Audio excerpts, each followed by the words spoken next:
औरत अगर नापाकी के दिन में आ जाए, जो उसके मंथली पीरियड्स के दिन होते हैं, तो औरतों उनका बर्तन अलग, उनका गिलास अलग, उनका चम्मच अलग, उनके खाने की चीजें अलग। Assalamu alaikum. Subscribe Green TV Mahfil for Islamic videos. एतराज़ात करने से पहले जरा हुकूक़े निस्वा, विमेन राइट्स के बारे में बात करो। बहुत सारी तंजीमें बात करती हैं आज औरतों के हुकूक के बारे में, लेकिन वो अपने गरेबान में कभी झांकते नहीं। ये वो दुनिया है जहां औरतों के साथ सलूक क्या था पता है? रोमन एम्पायर, जो दुनिया का सबसे बड़ा एक निजाम चलाने वाली हुकूमत थी, रोमन एम्पायर, पर्शियन एम्पायर, नाम सुना होगा आपने। और यूनानी हुकूमतें थी। यूनानी हुकूमतों के दरमियान औरतों के सिलसिले में एक कॉन्फ्रेंस की गई थी कि इनको इंसान समझा जाए कि नहीं समझा जाए। औरतों को जब बाजारों में लाया जाता था तो 5-5 जंजीरें उनके जिस्म पर डालकर लाते थे, 2 हाथों में, 2 पैरों में और 1 गले में। ये 5 जंजीरों के साथ मर्द औरत को हाँकता हुआ बाजार में लाता था। औरत का ये मकाम था दुनिया के पास, और वो 5 जंजीरों को काट करके इस्लाम ने औरत का जेवर बना दिया। औरतों के हुकूक पर बात करने वाली बहुत सारी तंजीमें, जरा तारीख पढ़ करके देखो। दूर क्यों जाएं, जिस मुल्क में हम जी रहे हैं यहाँ सती की रस्म हुआ करती थी। यानी किसी का पति मर गया हो तो औरत को जीने का हक नहीं था, बल्कि सती एक ऐसी रस्म थी। ऐसे एक रस्म का नाम है कि शोहर के इंतकाल के बाद जिंदा औरत को भी जला दिया जाता था। औरत को भी जल जाना था। चंद दिनों के बाद फिर माहौल तब्दील हुआ, तो इसमें थोड़ा सा अपग्रेड किया हुआ था मामला कि अब जलाया नहीं जाएगा, लेकिन उसको मुआशरे से दूर जंगलों में छोड़ दिया जाएगा। औरत जिंदा तो रहेगी लेकिन मुआशरे में नहीं रहेगी। बेवा औरत के लिए मामला था। बेवा औरत को अपशगुन समझा जाता था। वो आज भी बहुत सारे जाहिलों के दरमियान मौजूद है ये रस्म। कोई बेवा औरत आई तो लोग ये समझने लगते हैं कि घर में अपशगुन हो जाएगा। ये सारे मामला औरतों के हुकूक के सिलसिले में किसने खत्म किया है? ये सारे रस्म और रिवाजात। और यहूदियों के यहाँ क्या था, ईसाइयों के यहाँ क्या था?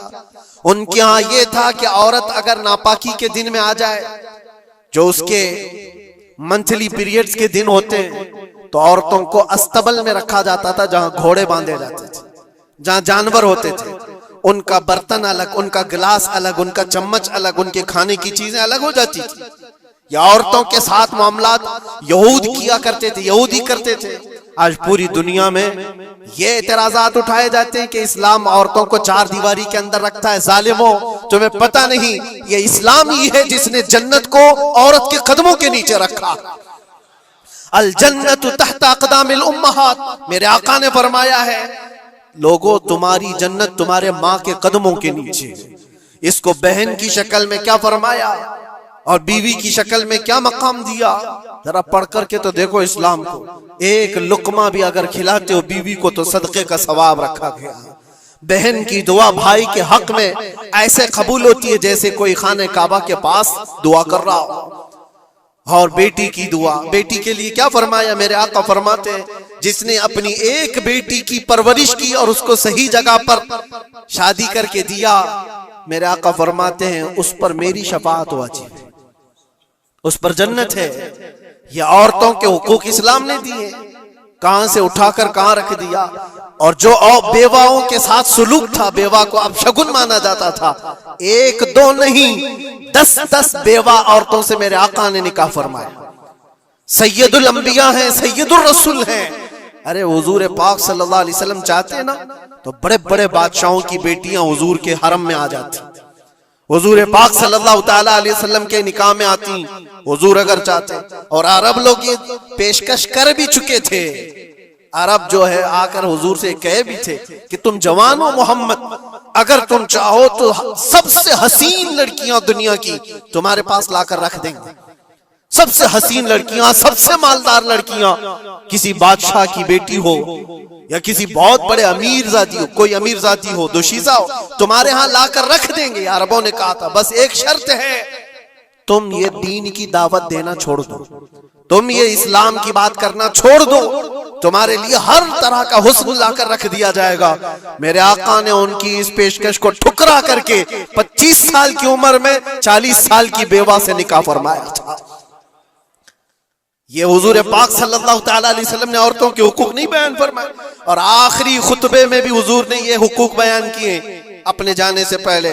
औरतों के मामलात में मैं तुमको अल्लाह से डराता हूं कि उनके साथ हुस्न सलूक करो। इस्लाम में कोई चीज बाकी नहीं छोड़ी हुजूर ने। ये आखिरी खुतबा था हुजूर का आज के दिन, अरफा के दिन हुजूर ने ये फरमाया था कि आज के दिन मैं ऐलान करता हूं, कोई गोरा काले से अफजल नहीं, कोई अरबी अजमी से अफजल नहीं, तुम सब के सब कुल्लुकुम मिन आदम व आदम मिन तुराब, तुम सब के सब आदम से पैदा किए गए हो और आदम को मिट्टी से बनाया गया। ये हुजूर पाक सल्लल्लाहु अलैहि वसल्लम ने फरमाया इक्विलिटी, बराबरी, यकसा हुकूक। दुनिया जो कहती है कि सबको बराबर के हुकूक होना चाहिए, सब ढकोसले हैं, दावे हैं, किसी के यहाँ कोई बराबरी नहीं। बराबरी किसको कहते हैं पता है? बराबरी इसको कहते हैं कि ईरान से किसरा का कोई कासिद आया था मदीने में हजरत उमर के जमाने में, ये ढूंढने के लिए कि बादशाह का महल कहाँ है। मदीने में लोगों से पूछा कि तुम्हारा बादशाह रहता कहाँ है, तो लोग हंस करके कहे हमारा बादशाह होता ही नहीं। कहा फिर क्या होता है? कहा अमीरुल मोमिनीन। कहा अच्छा वही अमीरुल मोमिनीन, उसका महल कहाँ होता है? फिर लोग हंस पड़े, कहा उसका महल नहीं होता है, उसका महल ही नहीं होता है। कहा फिर कहाँ है? कहा देखो वो पीपल के झाड़ के नीचे सो रहा होगा। ईरान का कासिद आया हुआ है जिनकी पूरी फौज में सरसरी छा जाती थी उमर इब्ने खत्ताब के नाम से, वो पीपल के झाड़ के नीचे सो रहा है। वो आया और जाकर के देखा तो एक दरख्त के नीचे हजरत उमर फारूक नंगी पीठ आराम फरमा रहे। बराबरी की बात ये दुनिया करती है, लेकिन कोई इक्विलिटी किसी का नहीं है। हमने बहुत सारे मुल्क देखे, बहुत सारी जगहों पर हमने देखा है अमीरों के लिए अलग कानून है, गरीबों के लिए अलग कानून है। बादशाह का बेटा जुर्म करे तो उसके लिए 100 खून माफ है, गरीब अगर छोटी सी भी जुर्म करे तो सालों वो सलाखों के पीछे रह सकता है। ये इक्विलिटी की बात दुनिया करती है, और इस्लाम जिस इक्विलिटी की बात करता है वो क्या है? नबी पाक सल्लल्लाहु तआला अलैहि वसल्लम अपने आखिरी दिनों में, ये आखिरी दिन है, सहाबा को जमा करके फरमाते हैं कि मेरे जाने का दिन करीब आ चुके, तुम में से किसी का कोई हक बाकी है तो मुझसे ले सकता है। कोई हक बाकी है वो सैयदुल अंबिया है, जिनकी एक जुबान पर अल्लाह तबारक व तआला किसी को जन्नत अता करे। वो रसूल कहता है कि तुम में से किसी को कोई हक बाकी है तो ले सकता है।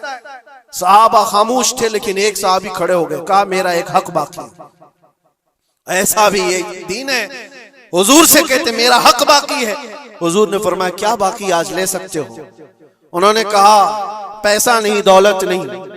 एक बार याद है जंग में जाने के वक्त आप सफ़ें दुरुस्त कर रहे थे, सफ़ें दुरुस्त करते हुए मैं थोड़ा सफ से आगे आ गया था और आपके हाथ में छड़ी थी और आपने मुझे छड़ी से मारा था और मैं आज वो बदला लेना चाहता हूं। अल्लाह अकबर, रोंगटे खड़े हो जाते हैं सुनकर। उन्होंने जैसे ही कहा सहाबा की गर्दनें तन गई। कहा कौन है जो सैयदुल अंबिया से बदले की बात करता है? हजरत उमर तलवार निकालते। हुजूर ने फरमाया खामोश उमर, ये इस्लाम है, ये इस्लाम है, अंदर रखो।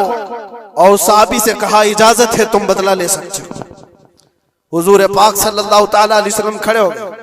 वो साहबी आगे आए और कहा कि मैं बदला इस सूरज में लूंगा कि जिस वक्त आपने मुझे मारा था उस वक्त मेरे बदन पर कोई कपड़ा नहीं था, मैं सिर्फ लुंगी पहना हुआ था, तहबंद थी, ऊपर का जिस्म मेरा खुला हुआ था, मेरे जिस्म पर कोई लिबास नहीं था, ऊपर सिर्फ तहबंद पहना हुआ था। मैं चाहता हूं कि आप भी सिर्फ तहबंद पर हो, आपका जुब्बा निकाल दीजिए आप।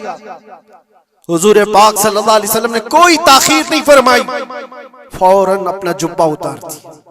सहाबा देख करके हैरत ज़दा थे, सबके जिस्मों पर कपकपी थी, ये कौन बंदा है महबूबे खुदा की बारगाह में इस तरह की बात करता है। अल्लाह तबारक व तआला जिसके लिए हुक्म फरमाए, जिब्राइल जिसके कदमों का बोसा ले, आज वो सैयदुल अंबिया के सामने बदले की बात कर रहे, सब हैरत ज़दा थे, लेकिन फरमान था मुस्तफा का, किसी ने कुछ नहीं कहा।